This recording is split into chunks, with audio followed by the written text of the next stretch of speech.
ആർക്ക് വേണമെങ്കിലും അങ്ങനെ പറയാലോ. അതിപ്പം നമ്മൾ ഓരോരുത്തരും നമ്മളെപ്പറ്റി പറയുന്നതിൻ്റെ എല്ലാ ഉത്തരവാദിത്വം നമുക്കില്ലല്ലോ. ചെയ്യാൻ പാടില്ലാത്ത കാര്യങ്ങൾ ആര് ചെയ്യുന്നുണ്ടെങ്കിലും അവരെല്ലാം കൃത്യമായി ശിക്ഷിക്കപ്പെടണം എന്നുള്ള പക്ഷത്ത് തന്നെയാണ് ഞാൻ നിൽക്കുന്നത്. ഞാനിവിടെ എത്തിയിട്ട് ഏകദേശം 10 ദിവസം ആകുന്നു. ഞാനിവിടെ വന്ന ശേഷം ഇവിടെ നമ്മൾ പ്രചരണത്തിനിറങ്ങുമ്പം മണ്ഡലം പ്രസിഡന്റുമാർ, കമ്മിറ്റിക്കാർ, അങ്ങനെ ഭാഗം തിരിച്ച് ഓരോ സ്ഥലങ്ങളിൽ അതാത് പ്രദേശങ്ങളിലെ ആളുകൾ വരാറുണ്ട്.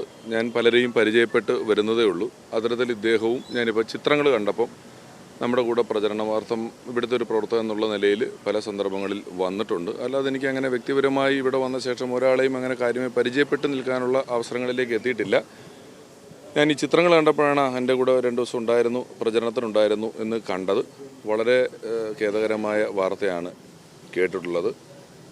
ചൂഷണം ചെയ്ത പെൺകുട്ടിക്ക് കൃത്യമായും നീതി ലഭിക്കുക തന്നെ ചെയ്യണം. അതിനുവേണ്ടിയുള്ള നിയമ നടപടികൾ പോലീസും സിസ്റ്റംസും അതിനുവേണ്ട കാര്യങ്ങൾ ചെയ്യണം. എന്താണോ നടപ്പിലാക്കേണ്ടത് ആ നീതി കൃത്യമായി നടപ്പിലാക്കുകയും ചെയ്യണം എന്നുള്ളത് തന്നെയാണ് എൻ്റെ പക്ഷം. അതെ, കൗൺസിലർ സ്ഥാനത്ത് നിന്ന് ഉൾപ്പെടെ അദ്ദേഹത്തെ രാജിവെക്കാൻ പറയല്ലോ. അതിൻ്റെ കാര്യങ്ങളെന്ന് പറഞ്ഞാൽ നേതൃത്വം തീരുമാനിക്കേണ്ട കാര്യമാണ്. ഇനി പോലീസ് തീരുമാനങ്ങളാകുകയും മറ്റു കാര്യങ്ങളൊക്കെ ചെയ്യുമ്പോൾ നേതൃത്വം തീരുമാനിച്ച് വേണ്ട നടപടികൾ എടുത്തോളും. എല്ലാ കാലത്തും എടുത്തിട്ടുള്ളതാണല്ലോ. ഞാനിപ്പോൾ ഇവിടെ വന്നിട്ട് 10 ദിവസമല്ലേ ആയിട്ടുള്ളൂ. നേതൃത്വം ആലോചിച്ച് അതിന് ഇവിടെയുള്ള മറ്റ് മുതിർന്ന നേതാക്കൾ അതിന് വേണ്ട കാര്യങ്ങൾ തീരുമാനിച്ച് ചെയ്തോളും. ഉണ്ടാവണം. എന്നെ സംബന്ധിച്ച് തോന്നുന്നത് കഴിഞ്ഞ 5 വർഷത്തെ ഭരണത്തിൻ്റെ ഒരു വിലയിരുത്തലും അടുത്ത 5 വർഷത്തേക്കുള്ള ഭരണത്തിൻ്റെ ഒരു തിരഞ്ഞെടുക്കലുമാണ് തിരഞ്ഞെടുപ്പ് എന്ന് പറയുന്നത്. അപ്പോൾ ഒരു വാർഡ് മെമ്പറുമായി ബന്ധപ്പെട്ടുണ്ടാകുന്ന ഒരു അലിഗേഷൻ അത്ര കണ്ട് ജനങ്ങൾ തിരഞ്ഞെടുപ്പിൻ്റെ വോട്ട് ചെയ്യുന്ന ഒരു സാഹചര്യത്തിൽ ചിന്തിക്കില്ലെന്നാണ് ഞാൻ വിശ്വസിക്കുന്നത്.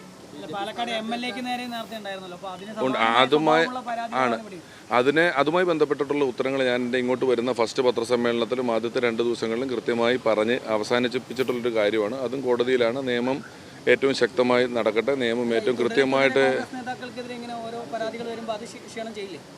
അല്ല, അതാ ഞാൻ പറഞ്ഞത്. അത് പരാതി വരുന്നതൊക്കെ അവർ വ്യക്തിപരമായി അനുഭവിക്കേണ്ട കാര്യങ്ങളാണ്. അതിന് ഏറ്റവും കൃത്യമായ നീതി, ചൂഷണം ചെയ്യപ്പെട്ട പെൺകുട്ടിക്ക് കൃത്യമായ നീതി ലഭിക്കണം. അവരുടെ ഭാഗത്ത് തന്നെയാണ് ഞാൻ നിൽക്കുന്നത്, അവരോടൊപ്പം തന്നെയാണ് ഞാൻ നിൽക്കുന്നത്. അവർക്ക് നീതി ലഭിക്കുക എന്നുള്ളതാണ് ചെയ്യേണ്ടത്. അതിന് ഇവിടുത്തെ നിയമ സംവിധാനങ്ങളും കോടതിയും പോലീസും എല്ലാം വേണ്ട നടപടികൾ കൈക്കൊള്ളണം.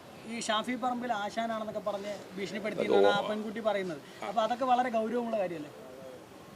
ആർക്ക് വേണമെങ്കിലും അങ്ങനെ പറയാലോ. അതിപ്പം നമ്മൾ ഓരോരുത്തരും നമ്മളെപ്പറ്റി പറയുന്നതിൻ്റെ എല്ലാ ഉത്തരവാദിത്വം നമുക്കില്ലല്ലോ, അല്ലേ?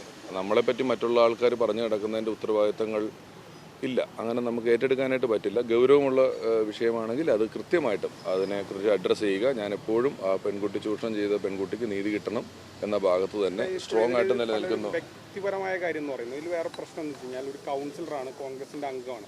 അപ്പോൾ ഈ അഡ്രസ്സൊക്കെ അയാൾ ദുരുപയോഗം ചെയ്തിട്ടല്ലേ ഇത്തരം കാര്യങ്ങളൊക്കെ ചെയ്യുന്നത്? അതൊരു പ്രധാനപ്പെട്ട വിഷയമല്ലേ? അതാണ് ഞാൻ പറഞ്ഞത്. വ്യക്തിപരമായ ഒരു വാർഡ് കൗൺസിലറോ മറ്റുള്ള ആളുകളോ ഒക്കെ ചെയ്യുന്ന ഇത്തരത്തിലുള്ള കാര്യങ്ങളിലേക്ക് ഇപ്പോൾ ഇവിടെ വന്ന് ഞാൻ പറഞ്ഞില്ല, എനിക്ക് ജസ്റ്റ് ഒരു കണ്ടിട്ടുള്ള പരിചയമേ ഉള്ളൂ. അങ്ങനെയൊന്നും ചെയ്യാൻ പാടില്ല. അതൊന്നും ചെയ്യാവുന്ന കാര്യങ്ങളല്ല. അത് 100% അങ്ങനെ തന്നെയാണ്. അതുകൊണ്ടാണല്ലോ ഞാൻ ആ കുട്ടിക്ക് നീതി കിട്ടണം എന്നുള്ള തരത്തിലെന്ന് പറയുന്നത്. അതൊന്നും ചെയ്യാൻ പാടില്ലാത്ത കാര്യങ്ങളാണ്. ചെയ്യാൻ പാടില്ലാത്ത കാര്യങ്ങൾ ആര് ചെയ്യുന്നുണ്ടെങ്കിലും അവരെല്ലാം കൃത്യമായി ശിക്ഷിക്കപ്പെടണം എന്നുള്ള പക്ഷത്ത് തന്നെയാണ് ഞാൻ നിൽക്കുന്നത്. കേട്ടോ.